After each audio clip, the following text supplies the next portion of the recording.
Hello there. Carla here from the MyClayCo Studios. I'm head of creative and I do a lot of our reels over on Instagram and here on YouTube now. We do our YouTube videos. Recently we did a reel on the Puffy Technique, which you've probably seen it. It's made a big impact on the Polymer Clay world around Valentine's Day. Everybody was making puffy hearts. And I thought, why should puffy hearts have all the fun? Why not make some fruit? So I did a reel and I made some avocados, some mangoes, some other fruits, and everybody loved it and they wanted to know how we made them. So today we're going to go through Puffy Technique doing fruits. So we're in the studio. I'm just going to take a quick walk through to where we keep our clay. So we have a few people ask us about our clay storage, and I'll just quickly show. We have all our clay cubed up in these little boxes. So obviously today we're making avocados. So let's pop into the green. So outside the avocado, definitely that kind of green. And yes, this green is definitely giving avocado vibes. So that will be for our inside of our avocado. Next we'll need to get the brown for our seeds. So we open this one up and probably good. Let's look at our color palette now in some nice light. Yeah, that's nice. So you want to do that, get your color palette ready, and then we'll get into how to make them. Okay, so now that I've got my colors selected, I've just rolled them out so that they're about 2 millimeters thick for each one. I might have to roll out the brown for the seed a little bit smaller, but we'll see how we go with that one. So I've also got these texture mats. So you can just use sandpaper to get that like avocado texture on the back, but I do find that this Coral Cockatoo concrete texture mat is perfect for avocados. Like it looks so much like avocado skin when you roll it. So we're just going to roll that one out now. So I've got my clay down, put my texture mat over the top, and I simply roll it. And you can see with that now, like it looks so much like avocado skin. Perfect color, perfect texture. The best way to do Puffy Technique obviously is with a cutter. So we're going to be popping this onto our cutter shape and we just want to work it in. You can use your finger, but sometimes I find my finger sticks to the clay too much, and that's why I use a ball. Obviously I need to use a smaller ball for the top of the avocado because it does get smaller. So I'm just gonna work that around just so that it's got a bit of puffiness all the way around, and that's what's gonna give our half domed shape to our avocado. Next I've got our inside of our avocado. You can pop this straight on, you can put it on your tile and stamp onto it. I find if you put it on the tile and stamp onto it, sometimes this will actually fall out. So it is easier just to pop it on top like that. Flip it, put it down, and you cut. I'll just peel it off. You get my blade, take that one off. And there you go. Isn't that cute? So that now we've got our cute little avocado shape, and as you can see, it's domed and it's got that avocado texture all over it. So that's the avocado. Obviously avocados have either a divot or they have a seed. So we're going to put a seed on this one, and then I will do a matching avocado and I'll show you how I'll do a divot in the other. So for this one, we're just going to need to, I think we need to roll it out a little bit thinner. So just roll it and get my circle. All right, I've got my little circle cutter here.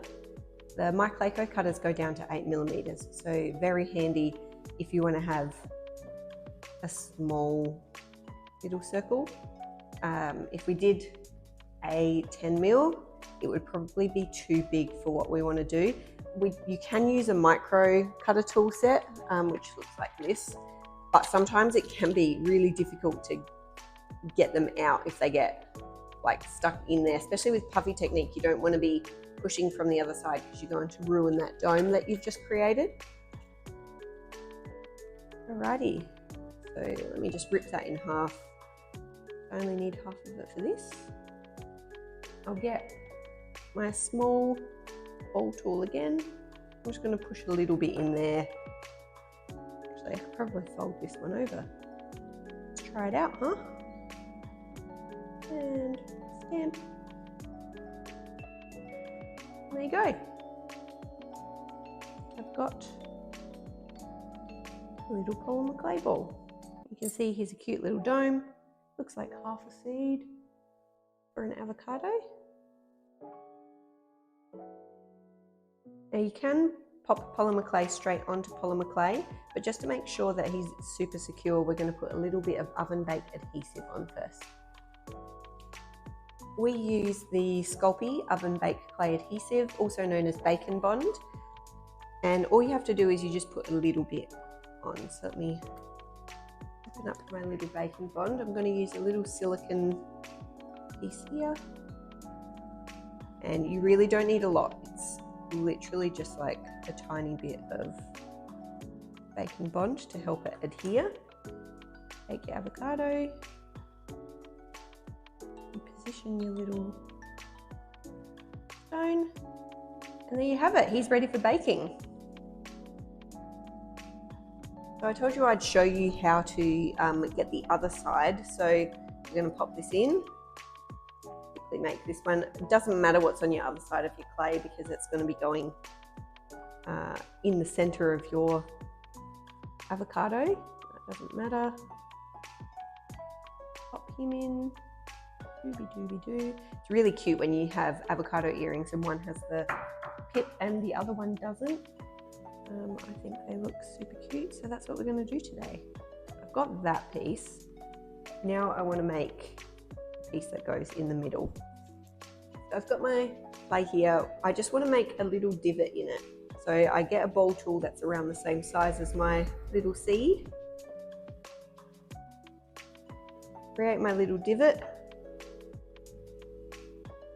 And then we're going to try and position him so that he is in that little spot on the avocado. Let's see how close I got it. Let's push him down.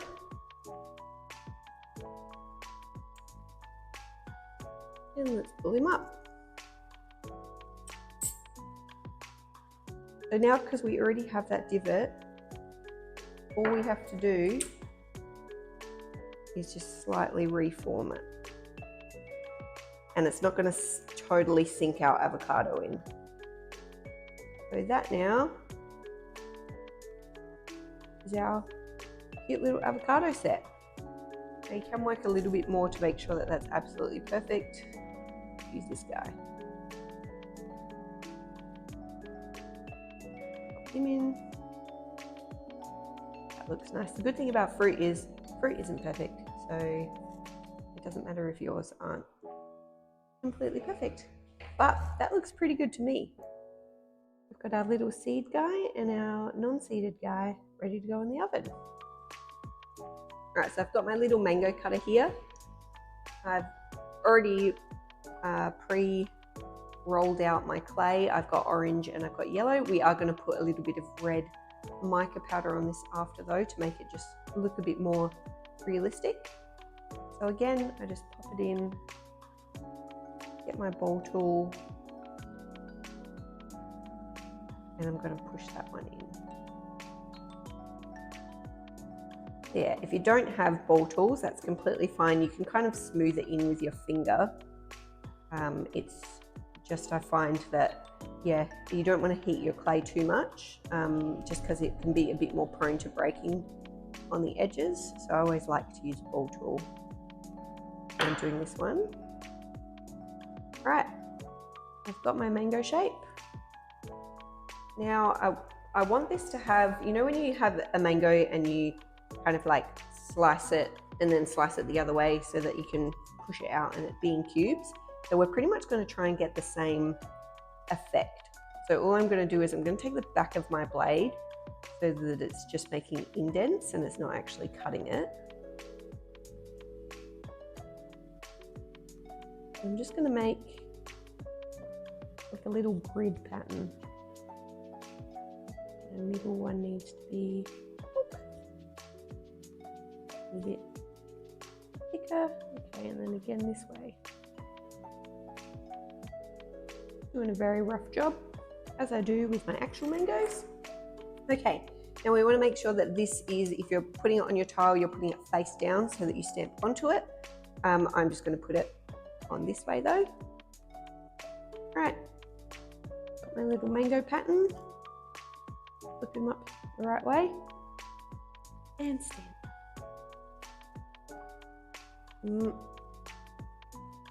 Give it a bit of a wiggle if it doesn't want to get out. Yeah, let's pull the clay away. There we go. Oh, looks like such a good mango. Slide it in. And look at that. Ah, every time it gets me. How cute. All right. I'll make a matching pair for that one later. I've got the clay for it, but I'm just going to show you how to make it look a little bit more realistic on the other side. You can leave it completely plain in one color, but if you see an actual mango, it's got like kind of little red spots, like red patches on it, or discoloration, or it can have yellow. Pretty much if you are making things that are based off of real things like fruits, it's always good just to have a reference picture. So sometimes I just prop my iPad up and I have an actual image of what a mango would look like, just so I can have a look and go, oh yep, I know what I'm supposed to be replicating. So I've got a pack of our MyClayCo pigment powders. I'm using the neon red. It's the most red that ever did red. Look at that. Now I only want a small amount, so I'm actually going to use the red that's in the lid just to make sure that I'm controlling the amount that I've got on there. So I'm just going to do it in just different areas. I'm not going to put it on the whole thing, and you want to kind of blend it out. I'm going to do a little bit up the top, maybe a little more down the bottom. Too much red, so I take some of it off and just move it about. This would be really cute with green mango as well. There's just so many fruits that you can do this with. There you go, just moving some of that red around, blush it a bit. A little bit more mango-y. And there you go. Now that you've got red all over your hands, you want to make sure you don't touch the yellow side. But that is a way more realistic mango outside, and you've still got your cute little yellow inside. Okay, and lastly we're going to get onto a strawberry. So I've got our Strawberry Pips texture mat, and I'm kind of not going so much realistic colors. I want a bit more of like a pink vibes. So I'll actually do it that way so that I can stamp out two if I wanted to. That, again, simply roll it out. And I might just roll out that other side a little bit more.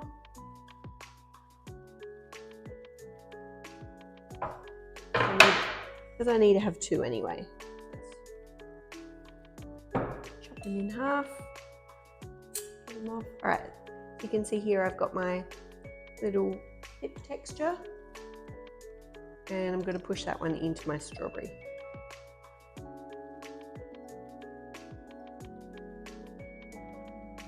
Get our little ball tool.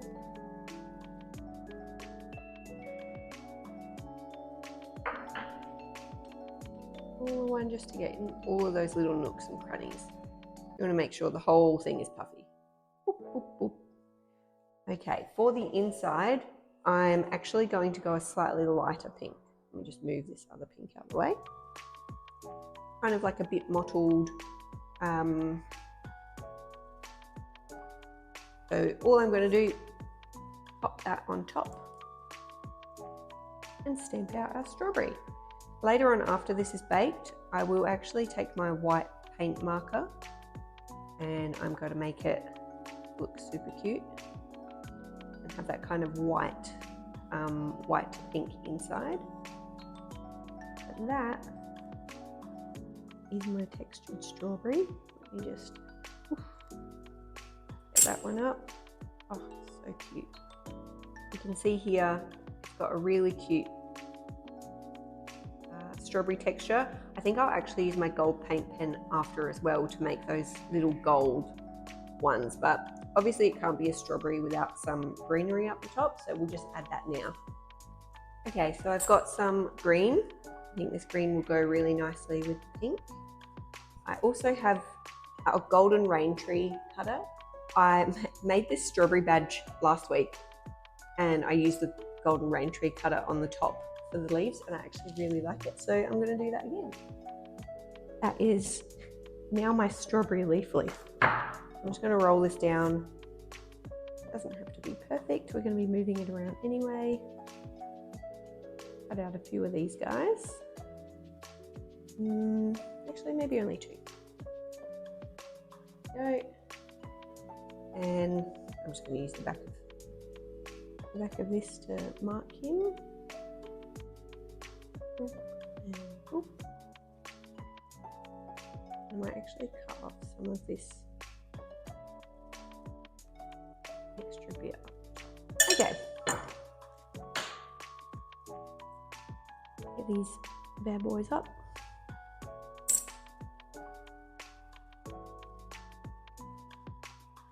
And it's that simple. Picking them up the top.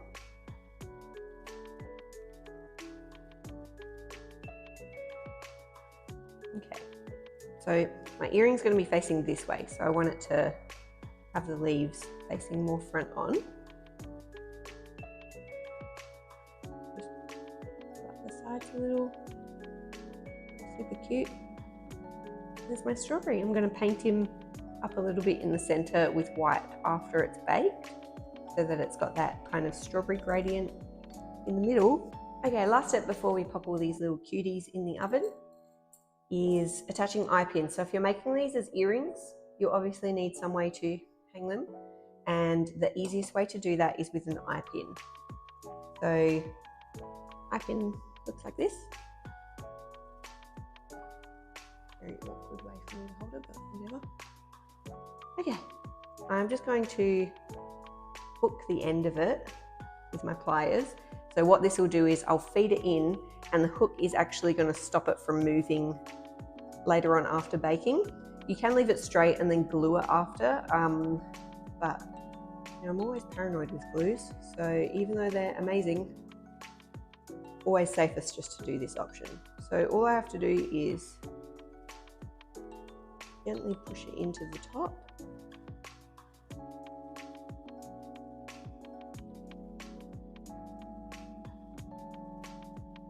And drop it in. Slightly reform that, and you can see now I've got a little Eey Pin in that guy. So now I'm free to add my jump rings, add whatever I need to add straight onto that Eey Pin, and it's good to go. So I'll just do the same with all these other ones. As I said, you can just put it in straight and glue it, so I might do that with the mango. Straight in. It's definitely much easier to pop it in. Make sure you don't have red on your fingers when you move on to the next one. I will bend this ever so slightly. It doesn't have to be a huge bend. It's just so that if it goes to fall straight out, it can't, because it's got a little hook that'll help hook onto the baked polymer clay. It means you'll never lose your cute little pieces.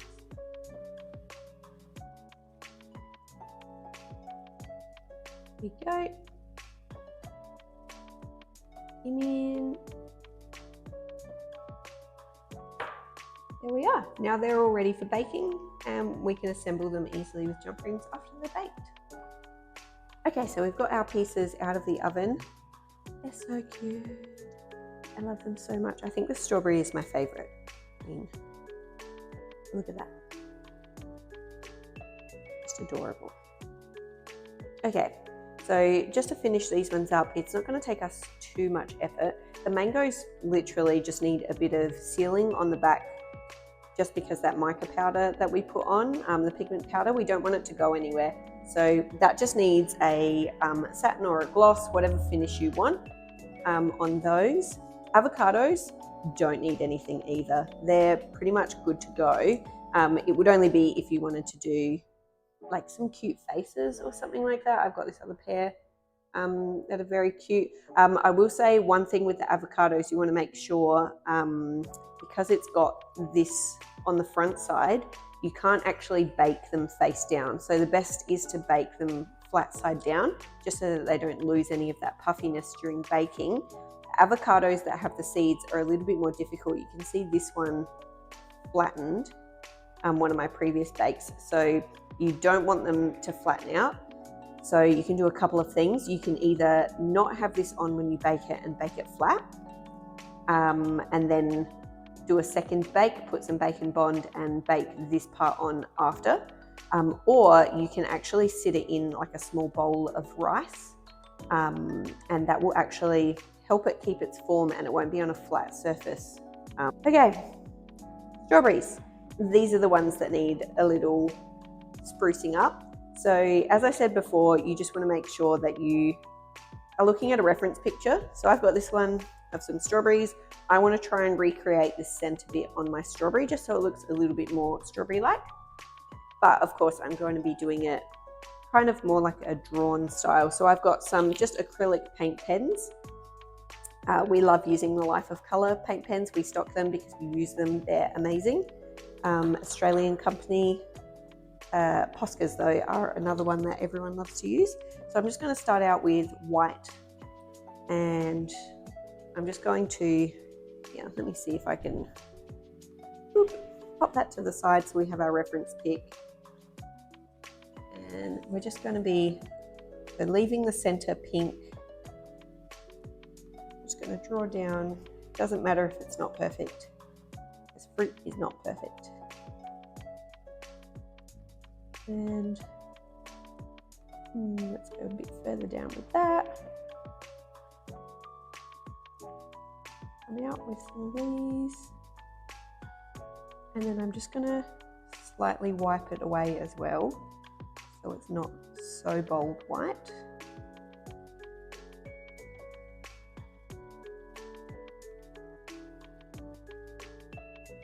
That's all I'm doing. I'm just adding a little artistic flair. Now you can do a more complex skinner blend on this, so it's already got the clay white on the center and going out to pink. But for the sake of this video, I thought it was too difficult to do a skinner blend. That's a whole nother video in itself. So we'll just make this strawberry-like. Stuffing it up a bit, and then let me see if I've got my pink one. Might bring out my red one. See how we go. Do I like pink? Yeah, pink's cute. Again, scuff that up. Okay, pretty good. I wanted to go for that more like drawn effect. I think that's cute. And if you want as well, you can see that it's kind of got yellow spots on it, so you could go over with a gold marker, since we've got the little gold eye pin, just to make it all matchy, and really easy with the texture mat because it kind of raises the seeds up a little bit. And there we go, we've got the outside of our strawberry and the inside of our strawberry. So now we just have to do that on each of the other ones, and we've got a cute little pair of strawberry earrings. So there you have it, Puffy Fruit Technique. I've obviously got all my little bits and pieces here. I also did this lemon the other week. Again, same texture as the avocado outside, but sandpaper would work just as well. And I used my paint pens on the inside, and yeah, this little apple, that was just a mishmash of mixed clay, and I thought that looks a bit like apple skin, so perfect. That's the great thing about this technique. There's so many different applications for it, especially in the world of fruit. It just lends itself perfectly, and I had an absolute blast. I hope you guys had fun too. Don't forget to like and subscribe, and we'll see you next time.